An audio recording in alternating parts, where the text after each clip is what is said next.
ॐ सहना भवतु सहनौ भुनक्तु सह वीर्यं करवावहै तेजस्विनावधीतमस्तु मा विद्विषावहै।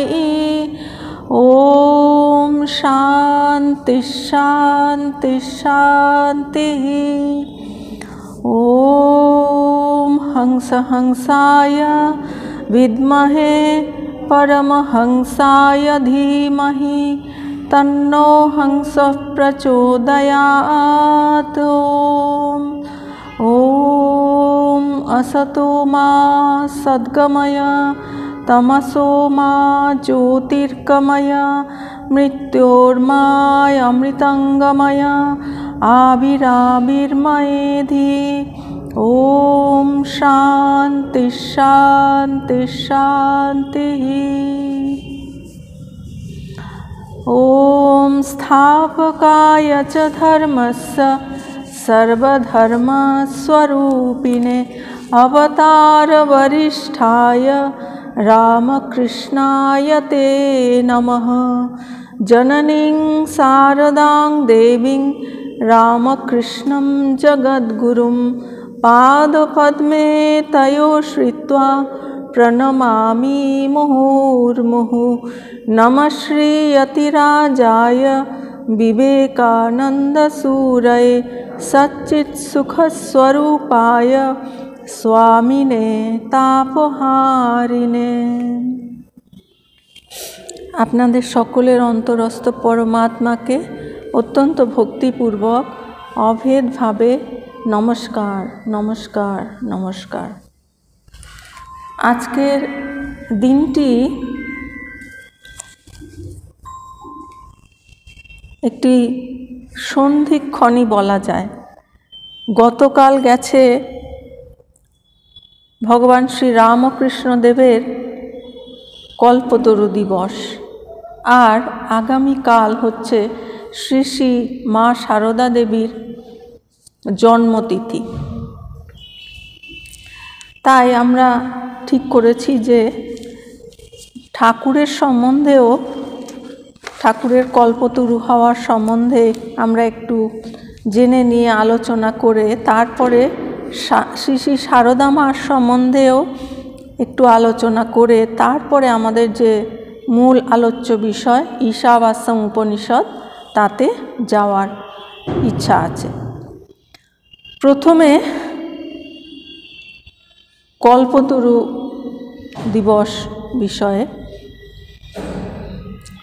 শ্রী শ্রী ঠাকুর যে কল্পতরু হয়েছিলেন, কল্পতরু কথাটার অর্থটা কি? কল্পতরু হচ্ছে একটি গাছ। সেই গাছটি সমুদ্র মন্থনের সময় সেই গাছটি উঠেছিল, অনেক ভালো ভালো জিনিস উঠেছিল, অমৃত উঠেছিল। অমৃত উঠবার আগে অনেকগুলো জিনিস, ভালো ভালো জিনিস উঠেছিল, তার মধ্যে হচ্ছে কল্পতরু বৃক্ষ। সেই কল্পতরু বৃক্ষের স্থান কোথায় হয়? স্বর্গলোকে। কেন? অসুরদের হাত থেকে রক্ষা পাবার জন্য। কল্পতরু গাছের মহিমাটা কি? সেটি হচ্ছে যে সেই গাছের কাছে বা তার নিচে গিয়ে যে যা ইচ্ছা করবে সেই গাছ সেটি তাকে দিয়ে দেয়। তাহলে অসুররা কি ইচ্ছা করবে? তারা তো সব অনর্থের বিষয় ইচ্ছা করবে, আর কল্পতরু যদি তাই দিয়ে দেয় তাহলে তো সংকট দেখা দেবে। তাই রক্ষা করবার জন্য তাকে স্বর্গে স্থান দেওয়া হয়েছে। আর এই যে ঠাকুর, তিনি যে শুধুমাত্র ওই দিনেই 1886 খ্রিস্টাব্দের 1 জানুয়ারির দিনই কল্পতরু হয়েছেন তা নয়। তিনি হচ্ছেন নিত্য কল্পতরু। প্রতিদিনই আমরা অন্তর থেকে আকুতি জানিয়ে তার কাছে যা চাইব তিনি কিন্তু তাই দেবেন। তিনি কিন্তু ওই একদিনের জন্য কল্পতরু নন, তিনি নিত্য কল্পতরু। তাহলে ওই দিনটির কি বিশেষ মাহাত্ম্য? সেইটি হচ্ছে, ঠাকুর বলেছেন যে আমি হাটে হাঁড়ি ভেঙে দিয়ে যাব। হাটে হাঁড়ি ভাঙার অর্থ কি?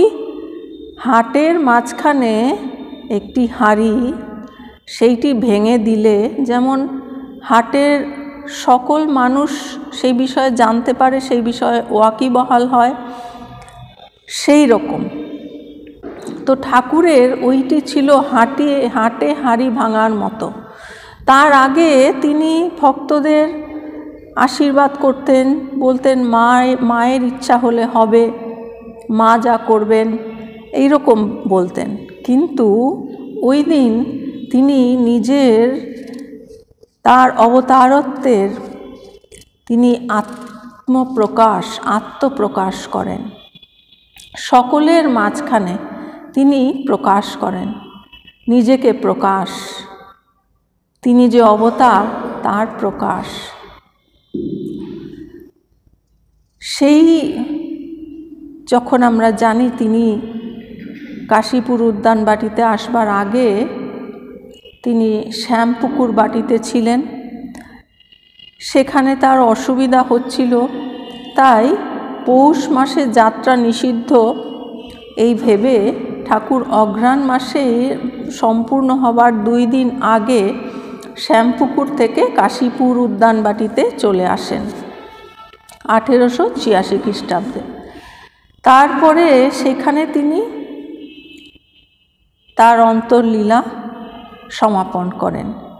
কলকাতার জনকোলাহলপূর্ণ রাস্তার পাশে এই শ্যামপুকুর বাটি, সেইখানে অপেক্ষাকৃত কোলাহলটা বেশি, তাই একটু নির্জনতার জন্য ঠাকুরকে উদ্যানে আনা হলো। উদ্যানের বসত বাটিটা অনেক অধিক প্রশস্ত, সেখানে ছোট জায়গা, এখানে অনেক বড় জায়গা, আর অপেক্ষাকৃত নির্জন স্থান। তার মধ্য থেকে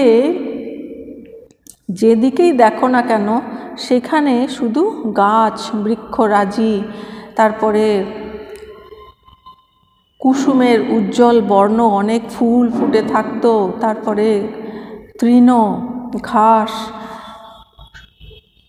এই সব কোমল শ্যামলতার দৃষ্টিগোচর হতো। দক্ষিণেশ্বর কালীবাটির অপূর্ব প্রাকৃতিক সৌন্দর্যের তুলনায় যদিও এখানে অতটা সৌন্দর্য ছিল না, তবু সেইখানে তিনি 4 মাস কাল অবস্থান করেছিলেন।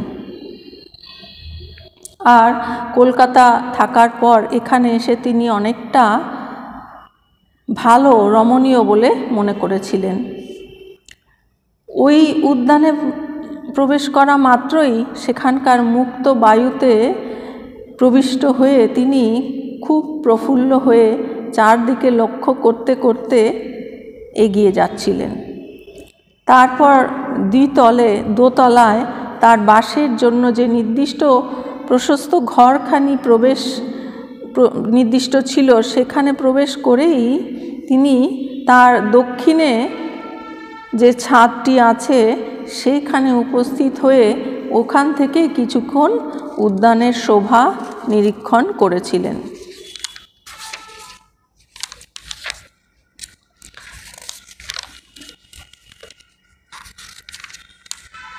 কাশীপুর উদ্যানে আসবার কয়েকদিন পর ঠাকুর যেরূপ একদিন নিজের ঘর থেকে বাইরে বেরিয়ে এসে উদ্যান পথে কিছুক্ষণের জন্য পদচারণ করছিলেন, তা কিন্তু আমরা সকলেই জানি 1886 খ্রিস্টাব্দের 1 জানুয়ারির ঘটনা আমাদের সকলেরই জানা।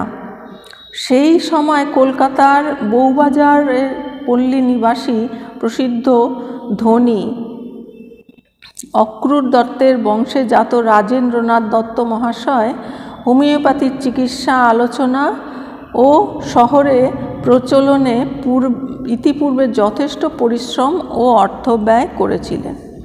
সুপ্রসিদ্ধ ডাক্তার মহেন্দ্রলাল সরকার এর সঙ্গে মিলিত হয়ে হোমিও মতের সাফল্য উপকারিতা বুঝেছিলেন আর ওইভাবে চিকিৎসা করতে অগ্রসর হয়েছিলেন।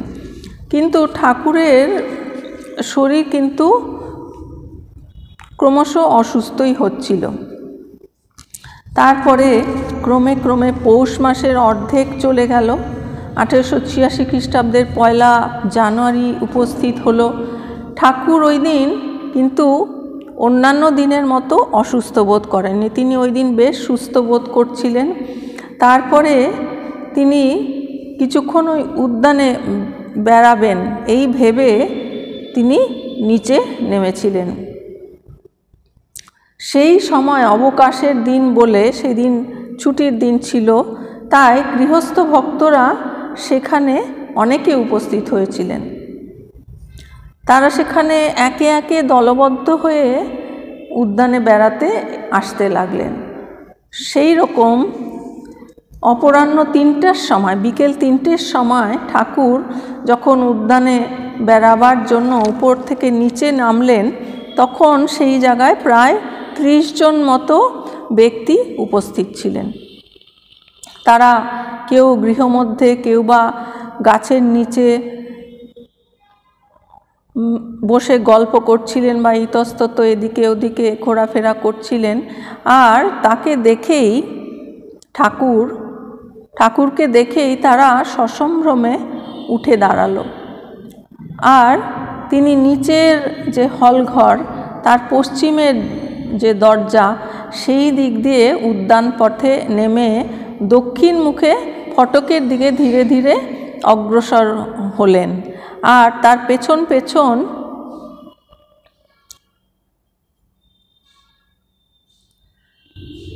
যারা ভক্তরা ছিলেন তারা আসতে লাগলেন।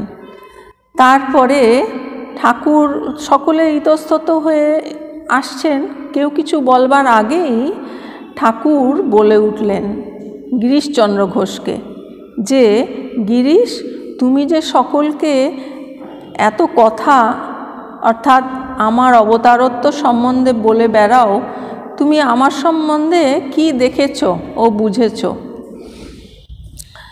গিরিশ এই কথাতে কোনো বিন্দুমাত্র বিচলিত হলেন না। আর তিনি ঠাকুরের সামনে নতজানু হয়ে ঊর্ধ্বমুখে করজোড়ে হাত জোর করে গদগদ স্বরে বলে উঠলেন যে, ব্যাস বাল্মীকি যার ইয়ত্তা করতে পারেনি, আমি তার সম্বন্ধে অধিকার কি বলতে পারি? গিরিশের অন্তরের সরল বিশ্বাস তার প্রতি কথায় ব্যক্ত হচ্ছিল। আর ঠাকুর খুব মুগ্ধ হলেন এবং তাকে উপলক্ষ করে সমস্ত ভক্তবৃন্দকে বললেন, তোমাদের কি আর বলবো, আশীর্বাদ করি তোমাদের চৈতন্য হোক। ঠাকুর যে গিরিশের কথাতেই অভিভূত হয়ে এই কথা বলেছেন এমন নয়। ঠাকুর একটি উপলক্ষ করেছেন গিরিশ ঘোষকে, কারণ গিরিশ ঘোষ অত্যন্ত ঠাকুরকে শ্রদ্ধা করতেন, ভালোবাসতেন। শুধু তাই নয়, তিনি ঠাকুরকে অবতার বলে মনে করতেন। তার অত্যন্ত জলজ্যান্ত শ্রদ্ধা, ভক্তি আর দৃঢ় বিশ্বাস ছিল। তাই ঠাকুর গিরিশচন্দ্র ঘোষকে উপলক্ষ করে তিনি নিজের যে স্বরূপ, নিজের যে মহিমা, সেইটি প্রকাশ করবেন, তাই তিনি গিরিশকে ওই কথা বলেছিলেন।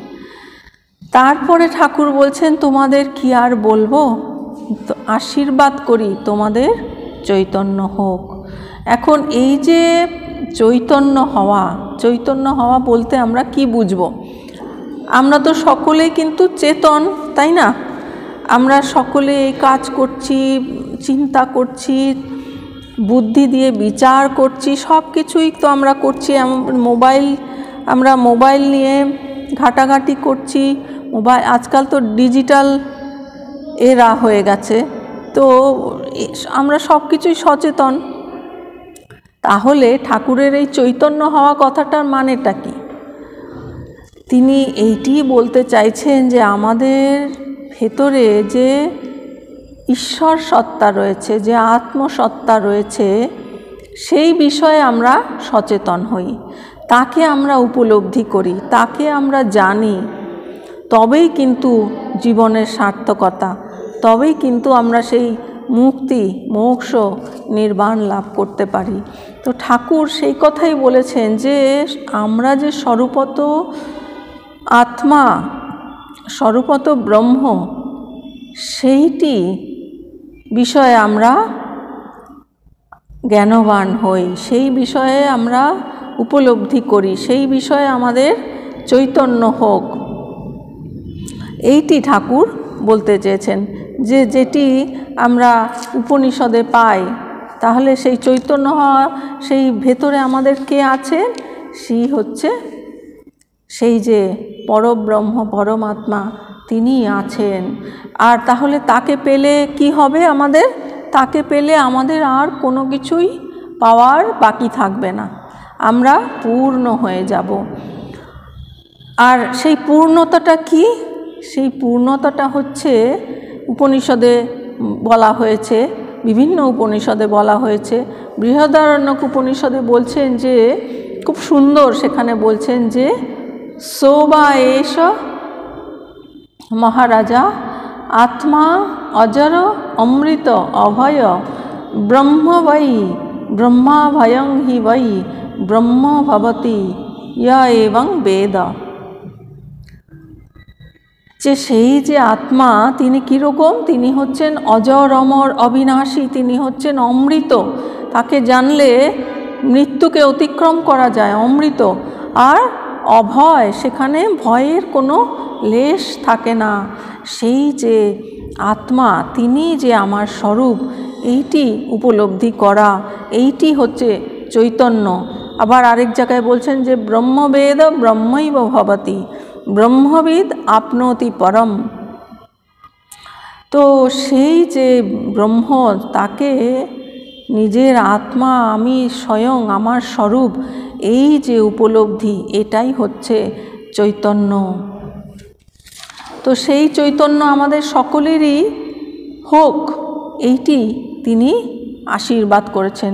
আর তারপরে তার এই কথা শুনে কি হলো? ভক্তদের মধ্যে কি প্রতিক্রিয়া হলো? ভক্তগণের প্রতি প্রেম ও করুণায় আত্মহারা হয়ে তিনি এই কথাটা বলবার মাত্রই, এই যে এই কথাটি যে তোমাদের কি আর বলবো, আশীর্বাদ করি তোমাদের চৈতন্য হোক, এই কথাটি বলা মাত্রই কিন্তু তিনি ভাবাবিষ্ট হয়ে পড়লেন, শ্রী রামকৃষ্ণদেব ভাবাবিষ্ট হয়ে পড়লেন। তার এই যে স্বার্থ গন্ধহীন, তার সেই গভীর আশীর্বাণী প্রত্যেকের অন্তরে প্রবল আঘাত করল। আর কি করল? সেই প্রবল আঘাত মানে সেইটি কোনো কষ্টদায়ক আঘাত নয়, সেটি আনন্দদায়ক আঘাত। সেই আঘাত প্রদান করে যেন আনন্দ স্পন্দনে উদ্বেল করে তুলল। সকলের ভেতরেই তারা অদ্ভুত একটা আনন্দ অনুভব করল। আর তারা দেশ কাল সব ভুলে গেল, ঠাকুরের যে অসুখ হয়েছে সেটিও ভুলে গেল। আর এই যে নিয়ম করা হয়েছে যে ঠাকুরের অসুখ যতদিন না সারছে ততদিন পর্যন্ত তাকে স্পর্শ করা যাবে না, এই সমস্ত প্রতিজ্ঞা তারা কিন্তু সব ভুলে গেল। তারা কি অনুভব, তারা সাক্ষাৎ অনুভব করতে লাগলো যে তাদের দুঃখে ব্যথিত হয়ে কে একজন অপূর্ব দেবতা নেমে এসেছেন। তারা সেই হৃদয়ে সেই দেবতার অনুভূতি লাভ করতে লাগলেন। সেই দেবতা হৃদয়ে অনন্ত যাতনা ও করুণা পোষণ করে বিন্দুমাত্র নিজ প্রয়োজন না থাকলেও মায়ের মতো তাদের স্নেহের অঞ্চলে আশ্রয় দিয়েছিলেন। তারপর তাদের সম্মুখে যেন সস্নেহে আহ্বান করছেন, তাকেই প্রণাম ও পদধূলি গ্রহণের জন্য তারা তখন ব্যাকুল হয়ে উঠেছেন। যারা ভক্তরা ছিলেন, যে ঠাকুরকে কিভাবে প্রণাম করবেন, তার পদধূলি গ্রহণ করবেন, সকলেই ব্যাকুল হয়ে উঠেছেন। আর জয় রামকৃষ্ণ, জয় ঠাকুর বলে সকলে জয়ধ্বনি করতে লাগলেন। সেই জয়ধ্বনিতে চারিদিক মুখরিত হয়ে উঠল, আর সকলে একে একে এসে ঠাকুরকে প্রণাম করতে লাগলেন। ওই রকম প্রণাম করবার সময় ঠাকুরের করুণা সিদ্ধ আজই বেলাভূমি অতিক্রম করে ওই অদৃষ্ট পূর্ব ব্যাপার উপস্থিত হলো। কোনো কোনো ভক্তের প্রতি করুণায় ও প্রসন্নতায় আত্মহারা হয়ে দিব্য শক্তিপুত স্পর্শে তাকে কৃতার্থ করতে লাগলেন। ইতিপূর্বে দক্ষিণেশ্বরে ঠাকুরকে প্রায় নিত্যই দেখা যেত যে অর্ধবাহ্য দশায় যখন তিনি থাকতেন, সেই সময় তিনি সমবেত প্রত্যেক ভক্তকে ওইভাবে স্পর্শ করতে লাগলেন। অর্ধবাহ্য দশায় যখন তিনি থাকতেন, তিনি যেইভাবে স্পর্শ করতেন সেইভাবে তিনি এখানে সমস্ত ভক্তদের স্পর্শ করতে লাগলেন। আর সেই ঠাকুরের এই কৃপায়, অহেতুকী কৃপায় সমবেত সকল ভক্তরা কিন্তু তাদের আর আনন্দের সীমা রইল না। তারা বুঝলেন যে তিনি নিজ দেবত্বের কথা শুধু যে যারা শুদ্ধ পবিত্র তাদের মধ্যেই সীমাবদ্ধ রেখেছেন তা নয়, সংসারে কারোর কাছে তিনি এটি কিন্তু লুকিয়ে রাখবেন না। অর্থাৎ তিনি হাটে হাঁড়ি ভেঙে দিচ্ছেন। পাপী তাপী যেই আসুক না কেন সবাইকে তিনি সমানভাবে অভয় প্রদান করছেন। আর নিজের যে ত্রুটি বিচ্যুতি অথবা অসামর্থ্য সেই বিষয়েও তাদের বিন্দুমাত্র সংশয় রইল না। রামচন্দ্র সেখানে অনেকে উপস্থিত ছিলেন, তার মধ্যে রামচন্দ্র, তাকে জিজ্ঞাসা করা হয়, রামচন্দ্র দত্ত, তিনি কিন্তু কোনো ভক্তকে আজকের এই ঘটনাকে কল্পতরু হওয়া বলে নির্দেশ করেছিলেন। সর্বপ্রথমে রামচন্দ্র দত্তই কল্পতরু বলে এই ঘটনাটাকে ব্যাখ্যা করেছিলেন। আর রামচন্দ্র দত্তই এরপরে অর্থাৎ 1887 খ্রিস্টাব্দের 1 জানুয়ারি এই কল্পতরু উৎসব প্রথম তিনি করেছিলেন জগদ্দানে। তো সেই রামচন্দ্র দত্ত তিনি ঠাকুরের খুব বড় ভক্ত ছিলেন, তিনি অত্যন্ত শুদ্ধ মনের মানুষ ছিলেন। তো সেই রকম তিনি বলছেন যে আমাদের বোধ হয় ঠাকুরকে অভয় প্রকাশ অথবা আত্মপ্রকাশপূর্বক সকলকে অভয় প্রদান করে অভিহিত করাই অধিকতর যুক্তিযুক্ত। অর্থাৎ এই যে ঠাকুরের এই যে হাটে হাঁড়ি ভাঙা, এই যে তার আত্মপ্রকাশ, এইটি হচ্ছে সকলকে অভয় প্রদান করা। তিনি সকলকে অভয় প্রদান করেছেন এবং কৃপা করেছেন। সেখানে হারানচন্দ্র দাস উপস্থিত ছিলেন। হারান প্রণাম করবা মাত্রই ভাবাবিষ্ট ঠাকুর তার মাথায় নিজের পাদ ও পদ্ম রক্ষা করেছিলেন। হারানচন্দ্র কিন্তু ঠাকুরকে খুব শ্রদ্ধা করতেন, আর ঠাকুরের বিশেষ কৃপা তিনি ওই দিন লাভ করেছিলেন। ঠাকুরের নিজের পাদপদ্ম তিনি হারানচন্দ্রের মাথায় রেখেছিলেন। ওইরূপে কৃপা করতে আমরা তাকে অল্পই দেখেছি। অর্থাৎ এটি হচ্ছেন শারদানন্দজি, স্বামী শারদানন্দজি। তিনি বলছেন যে এইরকমভাবে কৃপা করতে আমরা তাকে অল্পই দেখেছি। আর ঠাকুরের ভ্রাতুষ্পুত্র শ্রীযুক্ত রামলাল চট্টোপাধ্যায়ও ওই দিন ওখানে উপস্থিত ছিলেন এবং ঠাকুর তাকেও কৃপা করে ধন্য করেছিলেন। তাকে যখন জিজ্ঞাসা করা হয়েছিল যে তার কি অনুভূতি হয়েছে, তিনি বলেছিলেন যে ইতিপূর্বে এর আগে তিনি ইষ্টমূর্তি ধ্যান করতে বসে তার অঙ্গের হয়তো কোনো অংশটা আসতো, কোনো অংশটা আসতো না। হয়তো বুকের দিকটা এলো তো পায়ের দিকটা এলো না, হাতের দিকটা এলো তো বুকের দিকটা এলো না, আংশিকভাবে তার ইষ্টমূর্তি ধ্যান হতো। তারপরে যখন ঠাকুর তাকে স্পর্শ করে দিয়েছেন, তারপর থেকে তিনি ঠাকুরের সম্পূর্ণ স্পষ্ট মূর্তি দেখতে পেতেন এবং ধ্যান করতে পারতেন। সেইখানে আরও কারা কারা উপস্থিত ছিলেন? গিরিশচন্দ্র ঘোষ, অতুল, রামচন্দ্র, নবগোপাল, হরমোহন, বৈকুণ্ঠ, কিশোরী রায়, হারান, রামলাল, অক্ষয়। কথামৃত লেখক মহেন্দ্রনাথও বোধহয় উপস্থিত ছিলেন, কিন্তু আশ্চর্যের বিষয় ঠাকুরের সন্ন্যাসী ভক্তরা ওই দিন কিন্তু ঘটনাস্থলে উপস্থিত ছিলেন না। নরেন্দ্রনাথ প্রমুখ তাদের অনেকে ঠাকুরের সেবা ইত্যাদির জন্য আগের দিন রাত্রে জেগেছিলেন আর অধিকক্ষণ সাধন ভজন করেছিলেন। তার ফলে তারা ক্লান্ত হয়ে নিদ্রা যাচ্ছিলেন।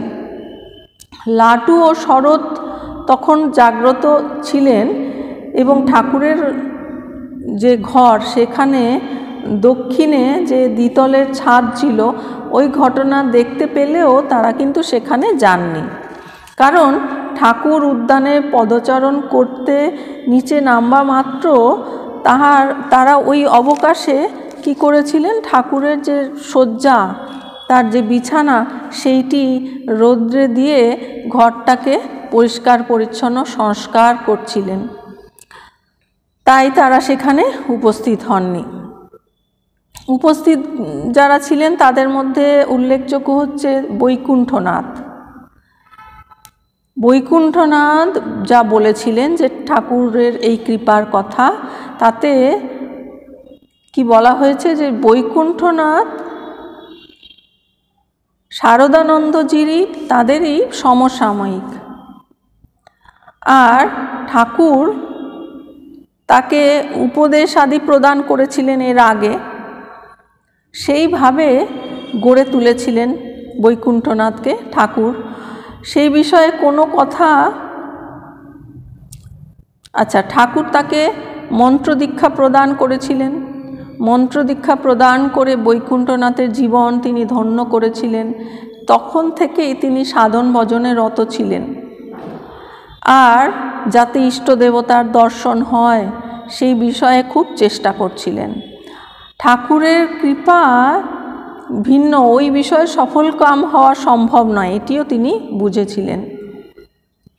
তাই ঠাকুরের কাছে তিনি প্রায়ই কাতরভাবে প্রার্থনা করতেন যাতে তার ইষ্ট লাভ হয়, ইষ্ট দর্শন হয়। এমন সময় ঠাকুরের অসুখ হলো, তাকে কলকাতায় আনা হলো, তারপরে তাকে কাশীপুরে আনা হলো। সেই সময়ও বৈকুণ্ঠনাথ অবসর পেয়ে 2-3 বার ঠাকুরকে তার যে ইচ্ছা, তার যে ইষ্ট লাভ, ইষ্ট দর্শন করবার ইচ্ছা, এই বাসনা ঠাকুরকে জানিয়েছিলেন। ঠাকুর তাতে প্রসন্ন হাস্যে হেসে ঠাকুর তাকে শান্ত করে বলেছিলেন যে রোস না, আমার অসুখটা ভালো হোক, তারপর তোর সব করে দেব। আজকে ঘটনাস্থলে বৈকুণ্ঠনাথও উপস্থিত ছিলেন।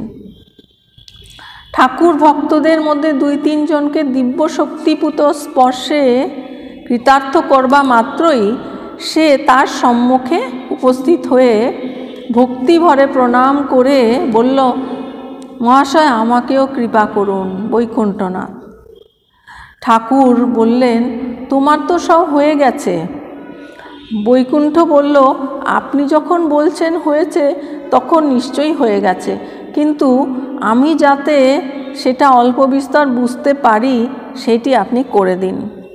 ঠাকুর তাতে আচ্ছা বলে ক্ষণেকের জন্য সামান্যভাবে তার বক্ষস্থল স্পর্শ করলেন মাত্র। তার প্রভাবে কিন্তু সেই বৈকুণ্ঠনাথের অন্তরে অপূর্ব ভাবান্তর উপস্থিত হলো। তার কি দৃষ্টি হলো, আকাশ, বাড়ি, গাছপালা, মানুষ ইত্যাদি যা কিছু তিনি দেখতে লাগলেন, তারই ভেতর ঠাকুরের প্রসন্ন হাস্যদীপ্ত মূর্তি তিনি দেখতে লাগলেন। আর প্রবল আনন্দে এককালে উল্লাসিত হয়ে উঠলেন। আর ওই সময়ে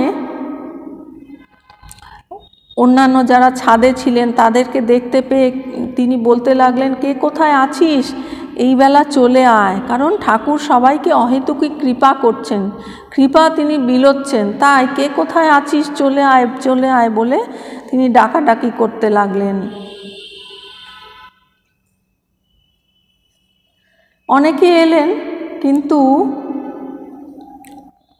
সকলকে আবার ঠাকুর কিন্তু বললেন যে একটু দেরি হবে। কাউকে বললেন হাজরাকে তিনি বললেন যে ওর একটু পরে হবে। আর অনেককে তিনি তখনই এত কৃপা করলেন যে তাদের সকলেরই কিছু কিছু দিব্য দর্শন, কিছু কিছু অনুভব সকলেরই হলো। তো ঠাকুরের এই হচ্ছে নিজের আত্মপ্রকাশের দিন, সেই যে তিনি যে স্বয়ং অবতার, তিনি যে শুধু গুটি কয়েক সীমাবদ্ধ যারা শুদ্ধ পবিত্র তাদের জন্যই এসেছেন তা নয়, সেই দিন তিনি অকাতরে সকলকে কৃপা করে তিনি হাটে হাড়ি ভেঙে তার অবতারত্বের কথা বলে গেছেন। তার কৃপা আমাদের সকলের ওপরেই বর্ষিত হোক, এই প্রার্থনা। আর তার ওই যে চৈতন্য হোক কথার অর্থ যে আমাদের যে নিজের স্বরূপ, নিজ সত্তা, আত্মস্বরূপ, তার অনুভূতি, তার জ্ঞান, নিজের আত্মাকে জানা, আত্মবোধ, আত্মসাক্ষাৎকার, সেইটি হচ্ছে চৈতন্য হওয়া। সেই ঠাকুরের কৃপা, তার আশীর্বাদ আমাদের সকলের ওপর বর্ষিত হোক, আমাদের সকলের চৈতন্য হোক, এই প্রার্থনা।